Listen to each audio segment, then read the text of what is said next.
Okay. In step number 3, you're going to link the processes that you've named in your 4 key functions to specific positions on your organization chart. Now you can start to see where this gets sticky if you're not using a tool like Touchstone. If you've got all of your processes identified in a spreadsheet, and then you've got maybe a PowerPoint presentation of your organization chart, how do you actually do this? The point is to make it ridiculously easy for anyone in your company to find what they need. So they can simply click on their position and they get a list of everything that you need them to do. They don't need to hunt for their processes because they're all in one place. So again, you can do this manually if you like. It's just that we have a lot of people who come to us who have already done it manually and their processes are a mess. In Touchstone, you can actually do this by clicking on a specific box on your org chart and then coming up here and choose to add existing processes or add new processes. But when you're first getting started, we recommend going back to your 4 key functions list, starting at the beginning and moving through each process. So you select the process and then you come up here and you say link to job description. This will actually bring up the organizational chart that you created in the previous step, and you can select one or more positions who need to access this process. So you're basically sticking it on their job description by clicking on it. So now it's on 2 different job descriptions. It's on the manager of marketing and sales and the lead generator. And that's all there is to it. You go through each of the processes on your in your 4 key functions list. You just walk through all of these processes and you link them to who will be accountable for following those processes. And once all of your processes have been linked to boxes on the org chart, you'll have position-specific operating manuals for every box on your chart. You'll have complete functional accountability. You've identified everything that has to happen in your business, and you've assigned it to positions on your org chart.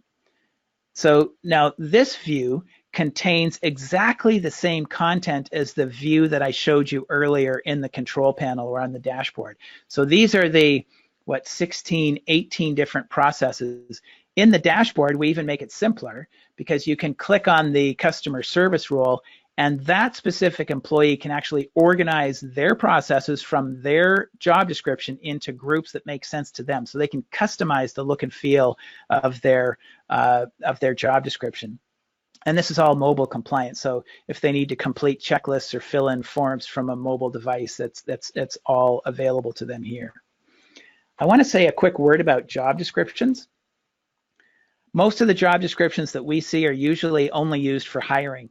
Once the position is hired, that job description, it gets filed away until a new employee needs to be hired for that position. And then, you know, the manager or the owner, they go looking for that old job description.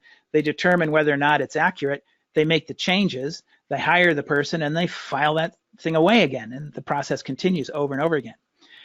What you're seeing here is the typical job description. And I'll bet you if you looked at your job descriptions, it's going to look something like this. This is what one of our clients was using as a job description before becoming a client of ours. As you can see, it is sort of a description of the job, but it's really an advertisement. It's a job description that would be used for external purposes. What if a job description was a position-specific operating manual, a list of all of the processes and expectations that someone hired for that position was expected to follow, something that was used not only to hire them, but also used to train them, manage them, and evaluate them. So this type of a job description, this Touchstone type of a job description, is used for internal purposes, and it gives you actual processes for management, evaluation, training, and hiring. And because it's used to evaluate the employee, both the employee filling the position and the manager of that employee, they tend to keep their eyes on it. So the processes tend to stay current, and the processes on the job description tend to stay current. In fact, when these tools are actually used in the week-to-week management and the day-to-day operation of a business, your processes will stay current organically. It's really easy to keep them up to date.